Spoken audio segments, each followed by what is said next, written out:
The painting was made by Gentileschi of herself, using herself as the first primary image. So when we think about self-representation as women, not being an image, but inhabiting your own reflection became a very powerful symbol for me. And it was only when I realized that she painted herself through looking at herself that I realized the potency of the self-portrait as a feminist action.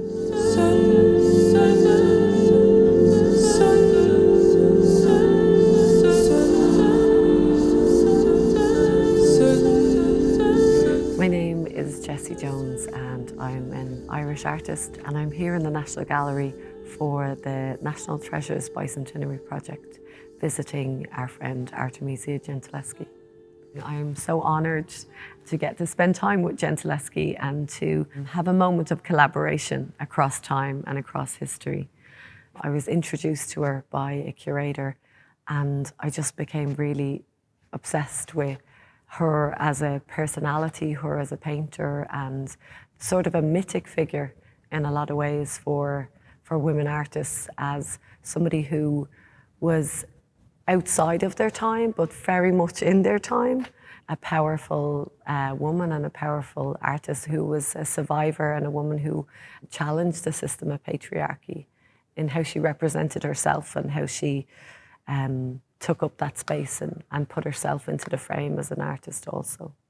She's emerged again through time, and I think she's become somebody that this generation really connect to. The penny dropped with me when I came to visit Artemisia recently. I was looking at the painting for so long and I was trying to figure out, how does it feel so cinematic? And then I realized from looking at this painting to see that she actually is painting herself through a mirror and looking at herself through a mirror. And this really excited me. And I started to think about, what was Artemisia experiencing? What was she feeling in the studio when she was making this painting? And she was staring directly down the lens of looking at herself, of being really aware of herself. So I became very connected to this idea of the mirror and using the mirror to create this double self. And then that begins the act of painting. So it's finding out that exact moment. When does the act of painting begin? And when does the act of performance begin?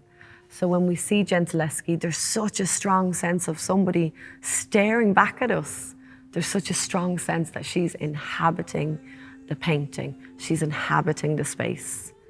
It's quite powerful. Like, it's quite powerful to come in here and spend time with her. It feels like a real person. And I think that's the magic trick of art history, to collapse time and allow us to feel like we're not exactly in this one linear moment. We're in this kind of cycling cipher together with other artists and with other people, and it builds a sense of connection. And I think that that's really important, that what art does is allow us to feel what it feels like to be somebody else. And that's a very powerful thing. It's very powerful to have this sense of connection and empathy and companionship with another moment in time, with another person. It's sort of a seance in a way. And I find it really exciting to visit Artemisia and almost in this moment of quiet, see, will she speak back to us? Gentileschi is here, but also there's another character, Saint Catherine. There was this number one question is, why did she pick Saint Catherine? Why at this moment when she moves to Florence, after this very difficult time in her life around the trial, the rape trial of Agostino Tassi, and a very kind of public moment. She moves to Florence, she begins this very beautiful, prolific career. And in this moment of eruption in her work and life, she poses herself very directly as Saint Catherine. So that was the curiosity, why Saint Catherine?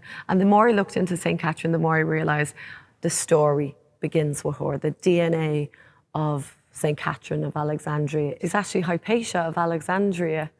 And Hypatia of Alexandria is a fascinating person, especially a fascinating feminist symbol. She was an astronomer, a mathematician, a philosopher, a really incredible public figure in ancient Alexandria. She was publicly executed in the street by a Christian mob. And the thing about martyrs is, in the disappearance of their body, they become the most eternal image. So we have Hypatia. Hypatia becomes Saint Catherine. She's put through the mirror and the reflection comes back the opposite, from a pagan mathematician to a Christian virgin martyr.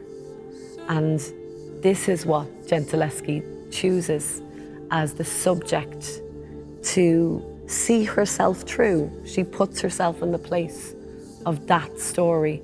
And I really wonder, did she know that the beginning of Saint Catherine was the figure of Hypatia? Because Gentileschi would absolutely have loved Hypatia, another woman who was really public and really excelling in her talent and her field at a time when it was impossible. So there's 3 women in this painting, not just one. There's Gentileschi, there's Saint Catherine, and then at the heart of it, at the very origin, is Hypatia of Alexandria.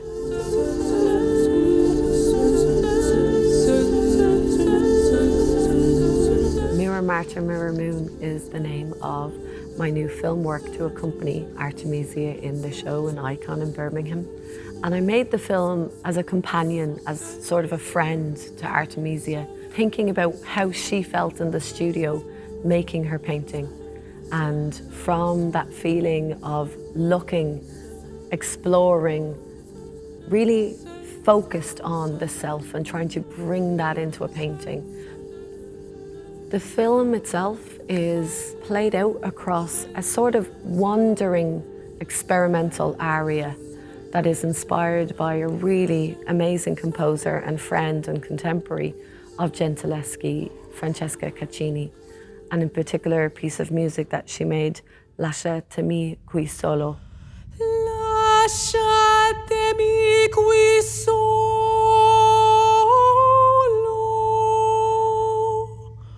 Tornate ugelli al nido.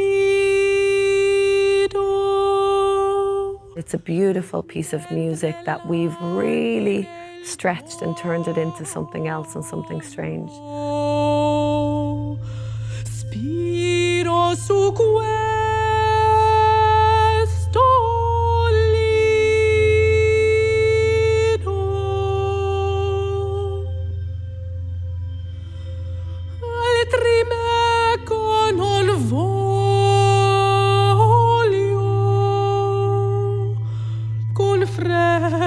scoglio e il mio fatar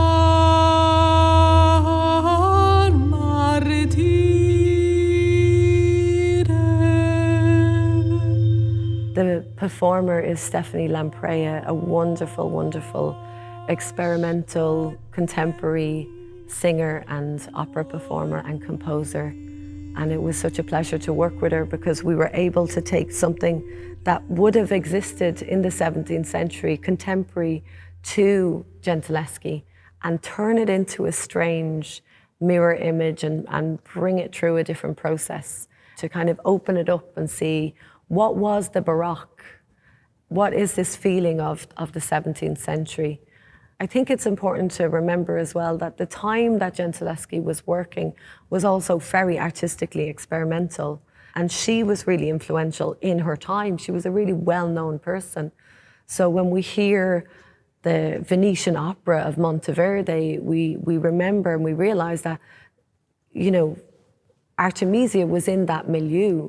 She was really close friends with a lot of the same people that were a part of the birth of opera as we know, and in particular her friend Francesca Caccini. And that idea of 2 female friends being part of this story as well, that there's a sense of not just a portrait of one woman, but a sense of a collective of women. In the painting, there's 3 women. And In the artwork I made, there's layers and layers of women, lots of women collaborators in the filmmaking process, in costume, in music, and cinema. And it's really important to think about what does it mean to be a feminist artist today? And it means to collaborate. It means to work with other women. It's not about one woman. Artemisia is a goddess, but we all need to share that space together. I think it's a fantastic opportunity for Artemisia to have a journey somewhere else and to spend time in a different place. I think it's wonderful that there are collections that are in one location, but for an artwork to move around and for it to have other audiences and for it to touch against other stories is really important for the work as well, you know, for things not to be fixed.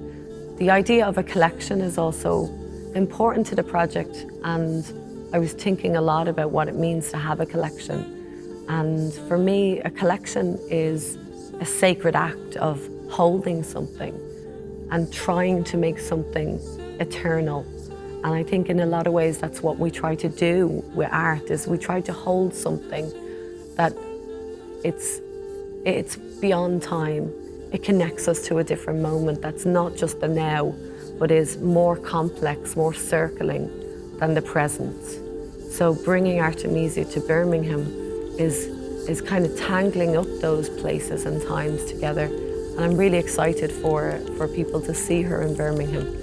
But I'm excited for Artemisia to get to travel and to be somewhere else, you know, and have another encounter.